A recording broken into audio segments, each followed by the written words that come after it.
একটা দলের নেতা বলছেন যে দেশের মানুষ ইভিএম বোঝে না তারা পিআরও বোঝে না। আমি খুব বিস্মিত হই, আপনি একজন নেতা এই কথা কি করে বললেন? ইভিএম আর পিআর কি এক হলো? ইভিএম হচ্ছে একটা মেশিনের নাম, নাকি বলেন? ইভিএম হচ্ছে একটা মেশিনের নাম, পিআর কোনো মেশিন নয়। পিআর হচ্ছে ইলেকট্রাল সিস্টেম। আধুনিক দুনিয়াতে নিরপেক্ষ অবাধ নির্বাচনের জন্য এই পদ্ধতি আধুনিক গণতান্ত্রিক বিশ্বে গৃহীত হয়েছে। আপনি ইভিএম এর সাথে পিআরকে বাঙালিকে হাইকোর্ট বাঙালি হয় না। এখন বাংলাদেশের হকার, রিক্সাওয়ালা, ঠেলাওয়ালা, মুঠিওয়ালাকে জিজ্ঞেস করবেন এইসব কথার ব্যাখ্যা, রাজনীতির খবর তাদের কাছে খুব ভালো আছে। কি বলেন? এরা ইভিএম বোঝে, ইয়া পিআর বলে। এইগুলো দেখায় বাংলাদেশের মানুষকে বোকা বানানো যাবে না। পিআর মেনে নিন। নির্বাচনের আগে সবার বিচার হয়তো সম্ভব হবে না, জঘন্য ঘৃণ্য নিষ্ঠুর অপরাধী কয়েকজনকে বিচার শেষ করতে হবে। বাংলাদেশ জামাত ইসলামী পরিষ্কার বলেছে, পিআর পদ্ধতির মাধ্যমে আমরা আগামী পার্লামেন্ট ইলেকশন চাই। কি বলেন, ঠিক কিনা? আমরাই শুধু নয়, বাংলাদেশের বেশিরভাগ ভোটারকে যারা প্রতিনিধিত্ব করেন সেই সব সকল রাজনৈতিক দল এখন বলছেন প্রত্যেকটি ভোটারের ভোটের মূল্যায়ন করার জন্য কালো টাকা, পেশি শক্তি, মনোনয়ন বাণিজ্য বন্ধ করতে গেলে, একটা কোয়ালিটি দক্ষ পার্লামেন্ট বানাতে গেলে পৃথিবীর 91টি দেশে এই প্রপোর্শনাল রিপ্রেজেন্টেশনের পদ্ধতি চালু আছে। এই পদ্ধতিতে বাংলাদেশে নির্বাচন দিতে হবে। কিছু কিছু রহস্য সংশয় তৈরি হচ্ছে, কোন চাপে, কোন দলের চাপে যেন সব দলকে উপেক্ষা করে কোন একটি দলের ইচ্ছাকে যেন প্রতিফলিত করা না হয়। লক্ষ কোটি মানুষের রক্তদান এবং আকাঙ্ক্ষার প্রতিফলন যেন জুলাই ডিক্লারেশনের মধ্যে আমরা দেখতে পাই। আমরা সংস্কারের জন্য সংবিধান সহ সব সংস্কারের যেসব প্রস্তাবে সকল দল ঐক্যমত্য হয়েছে, কিছু ব্যাপারে এখন ঐক্যমত হওয়ার প্রক্রিয়া চলছে। সবই তো হয়েছে একটি আগামী সুষ্ঠু নির্বাচনের মধ্য দিয়ে নতুন বাংলাদেশ গড়ার জন্য। কি বলেন, ঠিক কিনা? আমরা শুনতে পাচ্ছি না এই সংস্কারগুলো যা একমত হওয়া যাচ্ছে এগুলো এখন বাস্তবায়ন হবে না। ক্ষমতায় যাবে নতুন সরকার, 2 বছর পর এগুলো বাস্তবায়ন করা হবে। আপনারা কি সেই জন্য রক্ত দিয়েছেন? কোন দল ক্ষমতায় গেলে সকল দলের সার্বজনীন মতামতের ভিত্তিতে রাষ্ট্রীয় সংস্কারের প্রস্তাবগুলো বাস্তবায়ন করবেন কি করবে না তা নিয়ে জাতির সংশয় আছে। ইতিমধ্যেই গণমাধ্যমে কোন বড় বড় দলের কোন নেতা কথা বলে ফেলেছেন, সংস্কারে যা লেখুক, যা আইন বানাক, আমরা ক্ষমতায় গিয়ে সব লেখা আমরা মুছে ফেলে দেবো। বলেছেন না আপনারা? এই কারণে সংশয় তৈরি হয়। সেজন্য আমরা বলবো আগামী নির্বাচন যখনই হোক, প্রধান উপদেষ্টা নির্বাচনে যে টাইমলাইন দিয়েছেন, আমরা আমাদের প্রিয় আমিরে জামাত বলেছেন কোনো অসুবিধা নেই, আমরা সেই নির্বাচনে অংশ নেব, প্রোভাইডেড সেই নির্বাচনের আগে সংস্কারের মৌলিক কাজ শেষ করতে হবে। শেষ না করে নির্বাচন আমরা মেনে নিতে পারি না। যারা এইসব নির্মমতা, নিষ্ঠুরতা করে খুন করেছে, রক্ত লাল করেছে সারা দেশকে, তাদেরকেও নির্বাচনের আগে বিচারের মুখোমুখি করতে হবে। ষড়যন্ত্র যেন আমরা টের পাচ্ছি, এইগুলো করার আগেই তড়িঘড়ি করে একটা নির্বাচনের প্রস্তুতি নেবার মতো করে কোন ডিক্লারেশন, কোন সনদ ঘোষিত হলে দেশ আবার বিক্ষোভে জ্বলে উঠবে ইনশাআল্লাহ। আমরা 16-17টা বছর একটা সুষ্ঠু নির্বাচনের জন্য ধৈর্য ধরেছি। কি বলেন, ঠিক কিনা? জেল কেটেছি, জীবন দিয়েছি। আমাদের প্রিয় নেতা মাওলানা নিজামী মুজাহিদ কামরুজ্জামান মীর কাসেম আলী কাদের মোল্লাকে ফাঁসিতে ঝুলিয়ে হত্যা করা হয়েছে। তারা ওই নতুন বাংলাদেশের স্বপ্ন দেখেছে। মন্ডল, দেলোয়ার হোসেন সাইদি, আব্দুল সোহান সাহেবদের মতো বর্ষীয়ান নেতাদেরকে কারাগারে তিলে তিলে হত্যা করা হয়েছে। কি কারণে? আমরাই যে ইনসাফপূর্ণ বাংলাদেশের জন্য তারা লড়াই করেছিলেন। আবু সাইদ মুগ্ধের মতো নিজামী সাইদরাই নতুন বাংলাদেশের যোদ্ধা ছিল। আসসালামু আলাইকুম ওয়া রাহমাতুল্লাহ। সুপ্রিয় দর্শক, জুলাই বর্ষপূর্তি উপলক্ষে গণমিছিলের আয়োজন করেছিল বাংলাদেশ জামাত ইসলামী। সেই গণমিছিল শেষে একটি অসাধারণ বক্তব্য দেন অধ্যাপক মিয়া গোলাম পরোয়ার। তিনি এই বক্তব্যে অন্তর্বর্তী সরকারকে কঠিন হুঁশিয়ারি দিয়েছেন এবং বিভিন্ন রাজনৈতিক দলকেও হুঁশিয়ারি দিয়েছেন। তো প্রিয় দর্শক, অধ্যাপক মিয়া গোলাম পরোয়ারের বক্তব্যটা খুবই গুরুত্বপূর্ণ একটি বক্তব্য, তাই পুরো বক্তব্যটা না টেনে দেখার অনুরোধ রইল। প্রিয় দর্শক, অধ্যাপক মিয়া গোলাম পরোয়ার বক্তব্যটা শুনে কেঁপে উঠেছে পুরো রাজনৈতিক অঙ্গন। কেঁপে ওঠারই কথা, তিনি অগ্নিঝরা একটি বক্তব্য দিয়েছেন, যা আমার কাছে খুবই ভালো লেগেছে, সেজন্য আপনাদের কাছে শেয়ার করলাম। এই বক্তব্যটা শুনলে আপনাদের মন ভরে যাবে। প্রিয় দর্শক, বেশি দেরি না করে চলুন অধ্যাপক মিয়া গোলাম পরোয়ারের সে বক্তব্যের ভিডিওটা দেখে আসি। আলহামদুলিল্লাহ রাব্বিল আলামিন, আসসালাতু ওয়াসসালামু আলা সাইয়্যিদিল মুরসালিন ওয়া আলা আলিহি ওয়া সাহবিহি আজমাইন। বাংলাদেশ জামাত ইসলামী ঢাকা মহানগরী দক্ষিণের উদ্যোগে আয়োজিত ঐতিহাসিক জুলাই গণ অভ্যুত্থানের প্রথম বার্ষিকী পালন উপলক্ষে বাংলাদেশের রাজনীতির কেন্দ্র এবং সূতিকাগার রাজধানী ঢাকার ঐতিহাসিক পল্টন মোড়ে সমবেত আজকের এই ঐতিহাসিক জনসভায় সংগ্রামী সভাপতি ঢাকা মহানগরী আমি জননেতা নুরুল ইসলাম বুলবুল, মঞ্চ উপস্থিত সংগ্রামী কেন্দ্র এবং মহানগরী নেতৃবৃন্দ, ইসলামী ছাত্র শিবির জামাত ইসলামী নেতৃবৃন্দ, আমার গণমাধ্যমের প্রিয় বন্ধুরা, আজকের এই সমাবেশে উপস্থিত এবং যারা প্রযুক্তির মাধ্যমে আমাদের এই জনসভাকে উপভোগ করছেন, আমার প্রিয় দেশবাসী ভাই ও বোনেরা, আজকে আসলে কর্মসূচি হচ্ছে আমাদের মিছিল। আলহামদুলিল্লাহ, আল্লাহ তাআলার ইচ্ছা, সকাল থেকে রোদ, মাঝখানে একটু বৃষ্টি, আবার একটু রোদের আলো। আল্লাহ তাআলা একটা মিক্সচার আবহাওয়া দিয়েছেন, নাকি বলেন? আপনারা ক্লান্ত হননি তো? খুব সংক্ষেপে দু চারটি কথা বলে আমরা মিছিলে যাব ইনশাআল্লাহ। আপনারা সবাই যদি যান তাহলে আমি মিছিলের সামনে থাকবো। সবাই মিছিলে যাবেন? ঠিক আছে, ইনশাআল্লাহ আমিও থাকবো।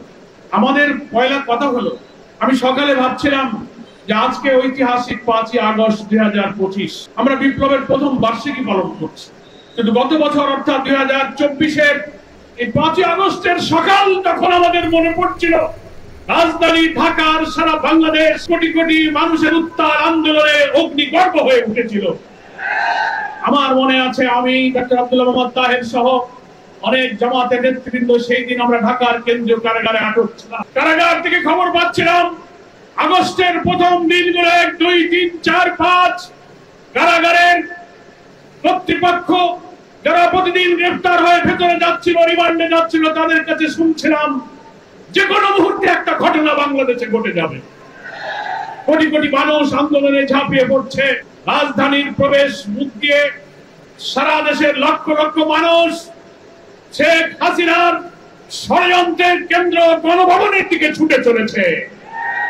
আমরা এগুলো শুনে টেলিভিশনের সামনে অপেক্ষা করছি, কিন্তু আজকে 1 বছর পর মনে পড়ে টেলিভিশনের দৃশ্য, ভিডিওগুলো, ডকুমেন্টারিগুলো, ছবিগুলো দেখে আবু সাইদ মুগ্ধ কিভাবে গুলির পর গুলি দেখে দাঁড়িয়ে থেকে হাত চারিদিকে চুপে দিয়ে উঠে পড়েছিল।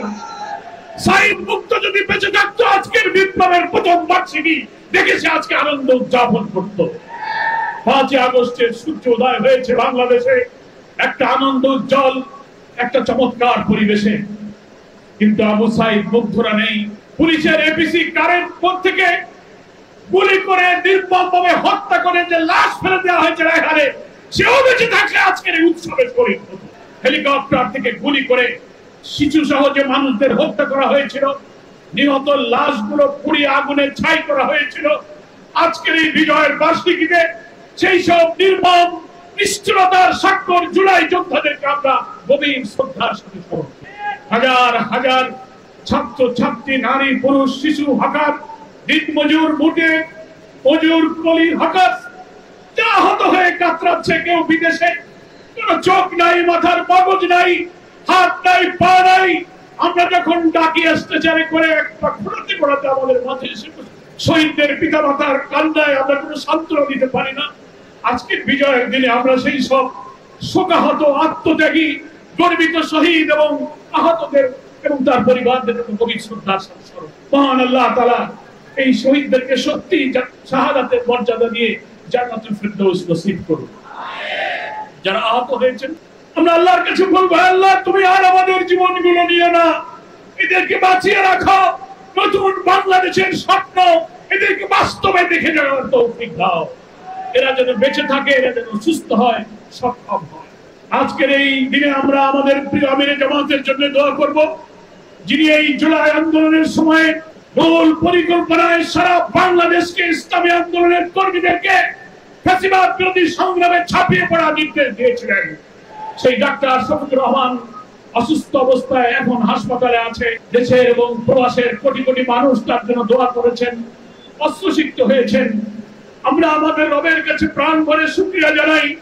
আমরা যতটা তাড়াতাড়ি তার সুস্থতার কামনা করেছিলাম, নির্ভুল চিকিৎসার আশা করেছিলাম, আল্লাহ তাআলা আমাদের আশার চেয়ে অতি দ্রুত তাকে সুস্থ করে দিচ্ছেন, আলহামদুলিল্লাহ। আমরা দোয়া করি আমাদের এই প্রিয় নেতাকে আল্লাহর নেক হায়াত দান করুন। নতুন বাংলাদেশের স্বপ্ন যিনি দেখেছেন, জাতীয় ঐক্যের ডাক যিনি দিয়েছেন, তার নেতৃত্বেই বাংলাদেশে নতুন বাংলাদেশ আমরা গড়ব ইনশাআল্লাহ। প্রিয় ভাইরা আমার, শফিকুল ইসলাম মাসুদ ভাই বলেছেন এই মিটিং শুধু আমরা করছি না, আজকে সারা বাংলাদেশের রাজধানী ঢাকা, জেলা, শহর, নগরে, বন্দরে, উপজেলায় মিছিলে মিছিলে কোটি মানুষ স্লোগানে স্লোগানে মুখরিত করেছে। আমরা আজকে রাজধানী ঢাকায় সেই মিছিল করছি। আমরা আজকে যেমন আনন্দের দিন, আমরা ভেবেছিলাম বিপ্লবের একটা বছর তো পার হয়ে গেল, অনেক কিছুই হয়তো এক বছর পেয়ে যাব, কিন্তু মাঝে মাঝে সরকারের অভ্যন্তর থেকে বা জাতীয় রাজনীতি অথবা ফ্যাসিবাদ বিরোধী এক আন্দোলনে আমরা যখন একসাথে ছিলাম, তাদের কিছু কিছু কথা, কিছু কিছু কাজ, কিছু কিছু ভূমিকা অনেক রহস্য, অনেক সংশয় তৈরি করতেছে। কি বলেন, ঠিক কিনা?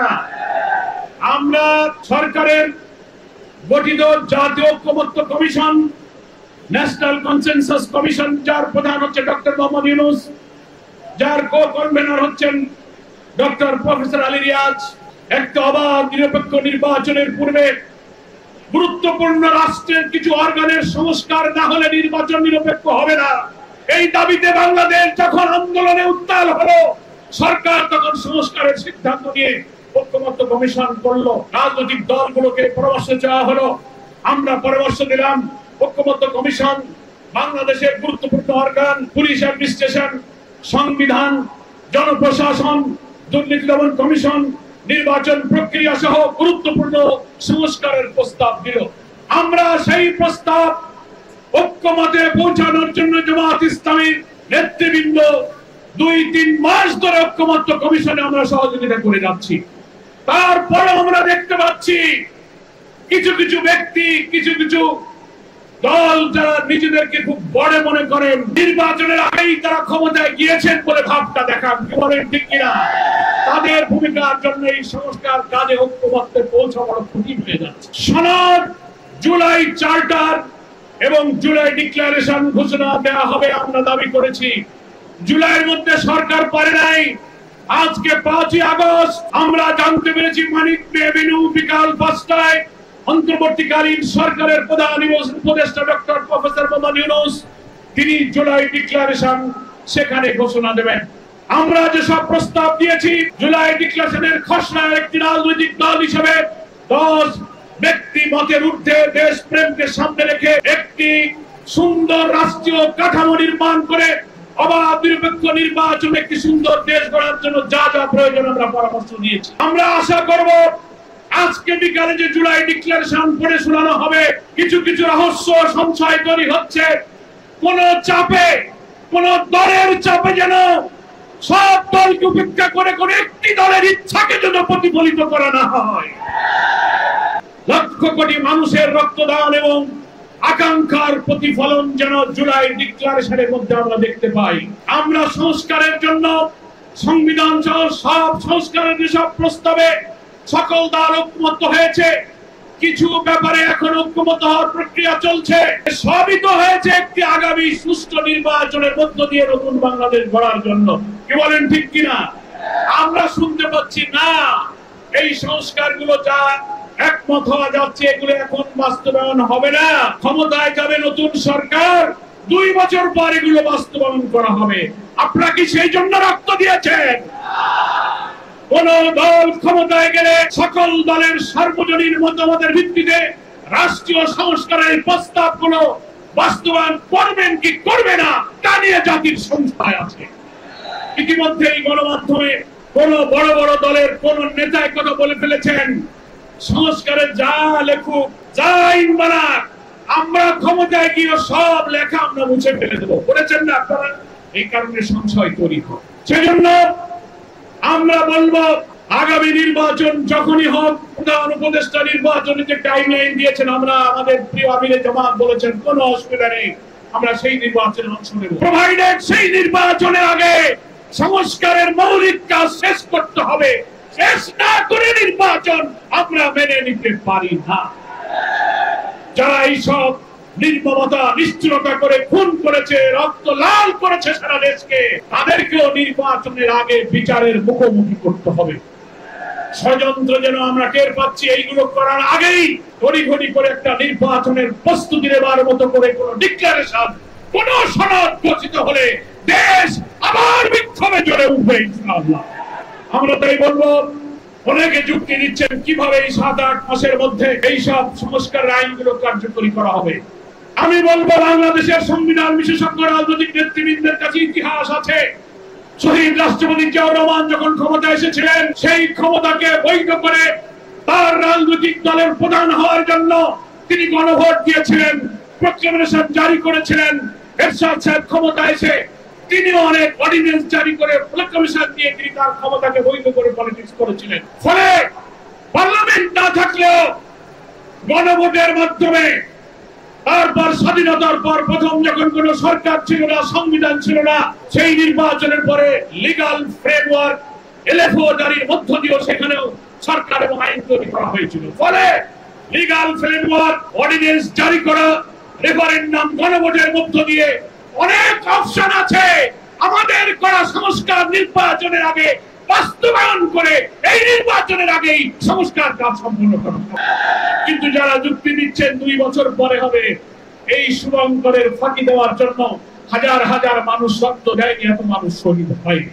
আমি প্রধান উপদেষ্টার কাছে বলবো, এখনো 5 ঘন্টা সময় আছে, 4.5 ঘন্টা সময় আছে, আপনি 5টা সময় আসবেন, কি আপনি জাতিকে পড়ে শোনাবেন? আপনি দেখবেন কোন ষড়যন্ত্র, কোন দলের ইচ্ছার প্রতিফলন যেন এই জুলাই ডিক্লারেশনে না হয়। আপনি প্রয়োজনে সংশোধন করুন, তা না হলে বাংলাদেশের চিত্র কিন্তু বদলে যাবে। আমার প্রিয় দেশবাসী, বাংলাদেশ জামাত ইসলামী পরিষ্কার বলেছে, পিআর পদ্ধতির মাধ্যমে আমরা আগামী পার্লামেন্ট ইলেকশন চাই। কি বলেন, ঠিক কিনা?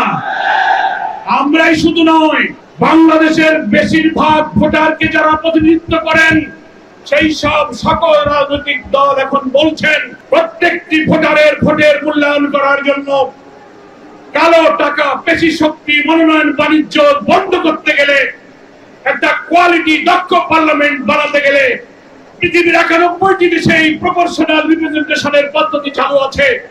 এই পদ্ধতিতে বাংলাদেশে নির্বাচন দিতে হবে। একটা দলের নেতা বলছেন যে দেশের মানুষ ইভিএম বোঝে না, তারা পিআরও বোঝে না। আমি খুব বিস্মিত হই, আপনি একজন নেতা এই কথা কি করে বললেন? ইভিএম আর পিআর কি এক হলো? ইভিএম হচ্ছে একটা মেশিনের নাম, নাকি বলেন? ইভিএম হচ্ছে একটা মেশিনের নাম, পিআর কোনো মেশিন নয়। পিআর হচ্ছে ইলেকট্রাল সিস্টেম। আধুনিক দুনিয়াতে নিরপেক্ষ অবাধ নির্বাচনের জন্য এই পদ্ধতি আধুনিক গণতান্ত্রিক বিশ্বে গৃহীত হয়েছে। আপনি ইভিএম এর সাথে পিআরকে, বাঙালিকে হাইকোর্ট দেখালে হয় না। এখন বাংলাদেশের হকার, রিক্সাওয়ালা, ঠেলাওয়ালা, মুঠিওয়ালাকে জিজ্ঞেস করবেন, এইসব কথার ব্যাখ্যা রাজনীতির খবর তাদের কাছে খুব ভালো আছে। কি বলেন? এরা ইভিএম বলতে পিআর বলে, এইগুলো দেখায় বাংলাদেশের মানুষকে বোকা বানানো যাবে না। পিআর মেনে নিন। নির্বাচনের আগে সবার বিচার হয়তো সম্ভব হবে না, জঘন্য, ঘৃণ্য, নিষ্ঠুর অপরাধী কয়েকজনকে বিচার শেষ করতে হবে। স্থানীয় নির্বাচন পার্লামেন্টের আগে আমরা দিতে বলেছি, কারণ নির্বাচন কমিশন কতটা নিরপেক্ষ, কতটা সক্ষম স্থানীয় নির্বাচন দিয়ে সেটা প্রমাণ করতে হবে। প্রিয় ভাইরা আমার এবং দেশবাসী, আমি বক্তব্য আর দীর্ঘায়িত করবো না, আপনাদের কাছে আগাম আমি বলে যাই, আমরা 16-17টা বছর একটা সুষ্ঠু নির্বাচনের জন্য ধৈর্য ধরেছি। কি বলেন, ঠিক কিনা? জেল কেটেছি, জীবন দিয়েছি। আমাদের প্রিয় নেতা মৌলানা নিজামী মুজাহিদ কামরুজ্জামান, মীর কাসেম আলী কাদের মোল্লাকে ফাঁসিতে ঝুলিয়ে হত্যা করা হয়েছে। তারাও এই নতুন বাংলাদেশের স্বপ্ন দেখেছে। মন্ডল, দেলোয়ার হোসেন সাইদি, আব্দুল সোহান সাহেবদের মতো বর্ষীয়ান নেতাদেরকে কারাগারে তিলে তিলে হত্যা করা হয়েছে। কি কারণে? আমরাই যে ইনসাফপূর্ণ বাংলাদেশের জন্য তারা লড়াই করেছিলেন। আবু সাইদ মুগ্ধের মতো নিজামী সাইদরাই নতুন বাংলাদেশের যোদ্ধা ছিল। এত ত্যাগ এত রক্ত যেন বৃথা না যায়। প্রধান উপদেষ্টাকে বলবে ইতিহাস স্মরণ করবেন। আমরা একটি নিরপেক্ষ অবাধ নির্বাচনে নির্বাচিত প্রতিনিধির কাছে ক্ষমতা হস্তান্তরের জন্য যে জাতি 17 বছর অপেক্ষা করতে পারে, প্রয়োজনীয় সংস্কার এবং বিচার শেষ করে আপনি বলেছেন জুনের মধ্যে নির্বাচন, আমরা বলছি জুন যেন ক্রস না করে ফেব্রুয়ারি, ওকে আপনি ফেব্রুয়ারিতেই করুন। এই সময়ের মধ্যে আমাদের এই শর্তগুলো মেনে নেওয়া সম্ভব, এগুলো আপনাকে মানতে হবে। অহেতুক যুক্তি দিয়ে বাইরের চাপে দুর্বল হয়ে এই দেশকে যদি আপনি আবার একটি সর্বনাশ অন্ধকারে ঠেলে দেন, আমরা আর রক্ত দিতে চাই না। অনেক রক্ত এই জাতি দিয়েছে, 52-তে রক্ত দিয়েছি, 71-এ রক্ত দিয়েছি, আমরা 24-এর জুলাই গণ অভ্যুত্থানে রক্ত দিয়েছি। এই রক্ত আর বারবার দিতে চাই না। এই রক্তেই সংগ্রাম হোক, শেষ সংগ্রাম মুক্তির জন্য। আমাদের এই যে নেতৃবৃন্দ বক্তৃতায় বলল, শিবিরের সেক্রেটারি জেনারেল, ছাত্ররা তো কোটার আন্দোলন থেকে এসে আন্দোলন এক দফায় গেল। ছাত্রদের স্বার্থ না হয় আপনারা বলবেন, কিন্তু যে রিক্সাওয়ালা, যে ফেরিওয়ালা, যে ছোট্ট শিশু জীবন দিল, তারা তো কোনো বিসিএস আর কোনো পরীক্ষার জন্য কিন্তু আন্দোলনে যায়নি। একটি সোনার নতুন বাংলা, ইনসাফ, সুবিচার, সোনার বাংলা তারা চেয়েছে। ডক্টর প্রফেসর ইউনূস, আপনি যেমন অন্তর্বর্তীকালীন সরকারের প্রধান, তেমনি আপনি ন্যাশনাল কনসেনসাস কমিশনের চেয়ারম্যান। আপনার কোটেই কিন্তু বল, কোন আবেগে তাড়িত হয়ে, কোন দলের চাপে, কোন পরাশক্তি আধিপত্যবাদের চাপে আপনি মৃত্যু স্বীকার করবেন না। কারণ আপনি নিজে ক্ষমতায় আসেননি। আমরা জানি আপনার কোনো ক্ষমতার আকাঙ্ক্ষা ছিল না। জুলাই অভ্যুত্থানের বিজয়ী জনগণ, এই রক্তাক্ত জনপদের তারাই আকাঙ্ক্ষা আপনাকে দাওয়াত দিয়ে নিয়ে আসছিল। কি বলেন? আপনাকে আমরা কংগ্রাচুলেট করেছি, এখনো ধন্যবাদ জানাই। আপনি বলেছেন যা দুনিয়ার কোন ক্ষমতাসীন ব্যক্তি বলতে পারেন, তাও বলেছেন যে আমি দেশ শাসন করার জন্য আসিনি, আমি নির্বাচিত সরকারের কাছে একটি সুষ্ঠু নির্বাচন করে ক্ষমতা দিয়ে আমি বিদায় নিয়ে আমার জায়গায় চলে যাব। আপনাকে স্যালুট জানাই, কিন্তু তার প্রমাণ দিতে হবে। এই নির্বাচনে কারো সামনে, চাপের সামনে আপনি মাথা নত করেন, এটা আমরা দেখতে চাই। বাংলাদেশ জামাত ইসলামী আপনার পাশে থাকবে, দেশের জনগণ আপনার পাশে থাকবে। সেই জন্য এখনো 4 ঘন্টা সময় আছে। আপনি মানিক বিরুদ্ধে যে জুলাই ডিক্লারেশন করার জন্য প্রস্তুতি নিচ্ছেন, জুলাই সনদ হয়তো কিছুদিনের মধ্যে হবে, সেখানেও আমরা আমাদের সংশোধন দিয়েছি। কিভাবে আগামী নির্বাচনের আগে এই সংস্কার বাস্তবায়ন করা সম্ভব, ইতিহাস তুলে ধরে, সংবিধান তুলে ধরে ঐক্যবদ্ধ কমিশনে আমাদের নেতৃবৃন্দ সেগুলো প্রমাণ দিয়েছেন। আপনারা কোন যুক্তি দিয়ে সেটা ভুল প্রমাণ করতে পারেননি। তারপরেও যদি আমরা শুনি এখন সব সংস্কার করা যাচ্ছে না, সরকার আসুক, 2 বছর পরে হবে, বুঝতে হবে শুভঙ্করের ফাঁকি। এই শুভঙ্করের ফাঁকি বাংলাদেশের মানুষ বহুবার বুঝেছে। স্বাধীনতার 53-54 বছর পর, অর্ধ শতাব্দী পার হয়ে গেল, আর কত যত্ন দেবে একটা জাতি? আমাদের পরে স্বাধীন হওয়া বহু দেশ, মালয়েশিয়া, সিঙ্গাপুরের মতো দেশ, যারা আমাদের পরে স্বাধীন হয়ে অর্থনীতি, কৃষি, শিক্ষা, শিল্প, বাণিজ্যে পৃথিবীর উন্নত দেশে পরিণত হয়েছে। আমরা শুধু ইতিহাস আর অপ্রয়োজনীয় বিতর্ক সৃষ্টি করে ক্ষমতার লোভে রক্ত ছড়িয়ে দেশকে আমরা অন্ধকারের গভীরে আমরা ফেলে দিচ্ছি। আমরা উন্নত সমৃদ্ধ একটি নতুন বাংলাদেশ গড়ার জন্য আপনাদের দিকে তাকিয়ে আছি। শুধু আমার দেশ নয়, পৃথিবীর কোটি কোটি মানুষ, প্রবাসে যেসব বাংলাদেশি থাকে, দেশকে যারা ভালোবাসে, ইভেন জাতিসংঘ, হিউম্যান রাইটস কমিশন, বাংলাদেশের বিভিন্ন দাতা দেশ এবং সংস্থাগুলো চাচ্ছে এবার এমন একটি সরকার আসুক যারা দুর্নীতিতে চ্যাম্পিয়ন হবে না, বিদেশে অর্থ পাচার করবে না, ভিন্নমতকে দমন করবে, বিনা বিচারে মানুষকে ফাঁসি দেবে, শিক্ষা, অর্থনীতি, কল কারখানার শাখাকে সমুন্নত রেখে সমৃদ্ধ সোনার নতুন বাংলা গড়ে তুলবে। সেই দেশ দেখার জন্য সারা দুনিয়া অপেক্ষা করছে। আজকের এই ঢাকা মহানগরী দক্ষিণের জুলাই অভ্যুত্থানের প্রথম বার্ষিকীর মিছিল পূর্ব সমাবেশ থেকে এটাই হচ্ছে আপনাদের কাছে আমাদের হাম্বল সাবমিশন। আপনারা এটা মেনে নিন, জনগণকে আপনি সাথে পাবেন। তা না হলে যে বিশৃঙ্খলার পথ উন্মুক্ত হবে, এটা আপনি ঠেকাতে পারবেন না। সকলেই ভালো থাকবেন, সবার জন্য আমি দোয়া করি। জাতি এখন একটি ইনসাফের জন্য তৈরি হচ্ছে, কি বলেন ঠিক কিনা? গ্রামে গ্রামে স্লোগান উঠেছে, তরুণ প্রজন্মের প্রথম ভোট দাঁড়িপাল্লার পক্ষে হোক, কি বলেন ঠিক কিনা? দাঁড়িপাল্লা ইনসাফের প্রতীক। আজকে জাতীয় পতাকা লাল সবুজের পতাকা ইনসাফের প্রতীক নিয়ে আমরা এখন মিছিল করব।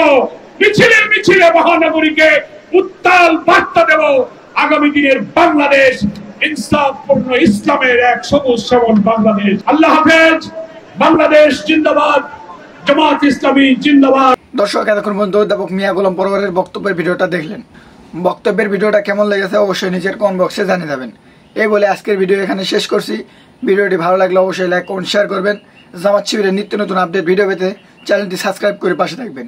সকলকে ধন্যবাদ। আসসালামু আলাইকুম ওয়া রাহমাতুল্লাহ।